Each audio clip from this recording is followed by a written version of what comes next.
¿Qué tal, jóvenes? ¿Cómo están? Espero que se encuentren muy bien. En esta ocasión pues voy a grabar el último video de este curso de Literatura 2 acerca del Cantar de Gesta y la exaltación de los valores medievales en poema de Mio Cid. Recuerden que este tipo de videos van dirigidos especialmente, bueno, van dirigidos a todos mis estudiantes de literatura, pero principalmente a aquellos que por razones de fuerza mayor pues no pueden entrar a la clase sincrónica por Teams.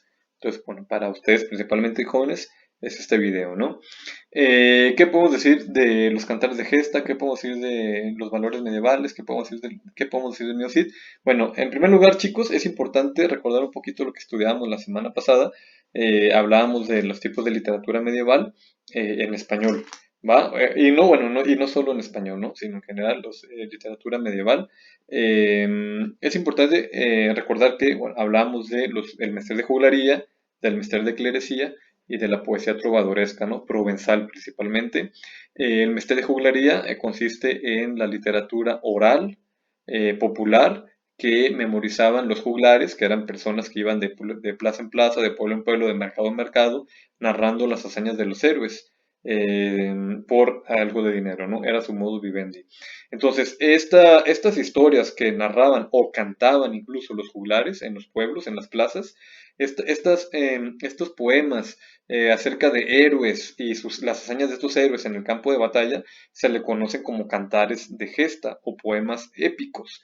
En España, a los poemas épicos se les conoce como cantares de gesta. Repito, ¿cuáles son los cantares de gesta? Pues aquellos textos, aquellas obras literarias que nos narran las acciones, los actos de los héroes, ¿no? De cómo los héroes conquistaban o reconquistaban tierras, regiones, ciudades, cómo vencían a los enemigos. Esos son los cantares de gesta, ¿no? Y chicos, era una literatura muy popular, era una literatura que gustaba mucho a la gente porque, bueno, porque los héroes llamaban la atención, ¿no? Los grandes guerreros, los grandes conquistadores, pues llamaban la atención de las personas, ¿no? Así como hoy en día, tristemente, por ejemplo, puedo decir que tristemente a jóvenes, no a todos, pero a algunos les interesa mucho, les llama mucho la atención, incluso llegan a ver como héroes a narcotraficantes, por ejemplo, ¿verdad? No precisamente así, no precisamente eso, ¿no? Sino también a los jóvenes pues les interesan, les llama la atención los superhéroes, ¿verdad? Los superhéroes de Marvel, los superhéroes que conocemos, que vemos en el cine, que leemos en las historietas, pues llaman mucho la atención. Así en ese entonces llamaban la atención los héroes también, ¿no es cierto? Entonces, algo que también tenemos que tomar en cuenta es que el Mester de Juglaría o este tipo de literatura de los juglares era muy popular porque, bueno, pues obviamente no había los medios de comunicación que tenemos, no existían los medios de comunicación que tenemos hoy en día, no existía la televisión, la radio, el periódico, nada de esto, ¿no? Entonces, los juglares venían a desempeñar una función importantísima en la sociedad, una función de llevar el espectáculo a las personas, de alguna manera era espectáculo, era entretenimiento para las personas, pero también de alguna manera llevaba noticias. ¿Por qué? Porque, por ejemplo, el poema de Mio Cid, aunque si bien es una obra literaria, es decir, hay ficción, hay elementos de ficción en ella, también hay elementos verídicos. Por ejemplo, perdón, el mismo protagonista que es el Mio Cid, Rodrigo Díaz de Vivar, el Mio Cid, fue un personaje histórico, existió, realmente él conquistó o reconquistó algunas zonas de España que habían sido tomadas anteriormente por los árabes. No se llega principalmente a la ciudad de Valencia, ¿no? Por ejemplo.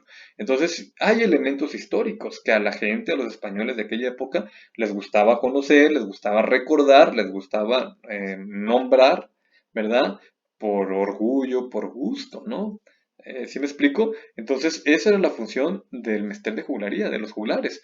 Algo que también tengo que aclarar, chicos, es que los juglares no son precisamente los autores de estas obras. De hecho, los autores no se conocen porque como son autores de textos orales, ¿verdad?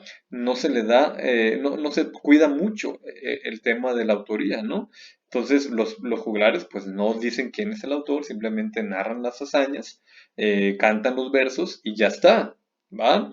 Distinto, por ejemplo, al Mester de Clerecía, a la poesía de los clérigos, de los religiosos, los exempla que vimos la semana pasada, por ejemplo, que sí iban firmados, ¿no? Que sí tenían un autor. sí aparece el nombre del autor. ¿Por qué? Porque, bueno, es una literatura distinta, es una literatura escrita. El Mester de Juglería, perdón, el Mester de Clerecía era literatura escrita. El Mester de Juglería era literatura oral. ¿Va? Entonces, bueno, eso en cuanto al poema Mio Cid como cantar de gesta. Y chicos, algo importante es que no solamente es un cantar de gesta importante para los españoles, sino que es el primer cantar de gesta conocido que ha llegado hasta nuestros días, ¿no? Proveniente de España. Es la primera gran obra literaria española, chicos, que data del siglo XII. Antes de este poema de Mio Cid, hubo por ahí un par de obras literarias, pero muy pequeñas, menores, que son las jarchas, por ejemplo, ¿no? Las jarchas eran textos literarios menores que, si bien, bueno, se tienen que reconocer como las primeras obras literarias en español, conocidas hasta nuestros días, pero el Mio Cid es el gran cantar de gesta